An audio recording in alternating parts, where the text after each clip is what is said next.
ख़बर ॾींदा हलूं।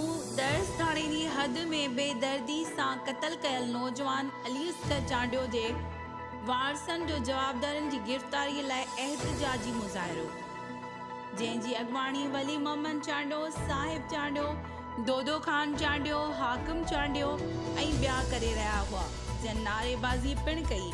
उन मौक़े ते अॻुवाणनि चयो त असांजे नौजवान खे बेगुनाह क़तल करे संदसि लाश कणिक जे फसल में उछलियो वियो, जंहिं इतला दर्स पुलिस ॾिनो, जॾहिं त केस में मुलविस असल जवाबदार सिकंदर ऐं सोडो चांडियो खे पुलिस गिरफ़्तार करण में नाकाम आहे, जेके असांखे केस तां हथ न खणण जी सूरत में जान खां मारण जूं धमकियूं ॾेई रहिया आहिनि। इन्हनि चयो त असांजे नौजवान खे चङे मुड़िसे सां मिलाइण बहाने जवाबदार वठी विया ऐं चयो त अली असगर वॾेरे रांझे ख़ान वटि तरसी पियो आहे, तव्हां भली मोटी वञो।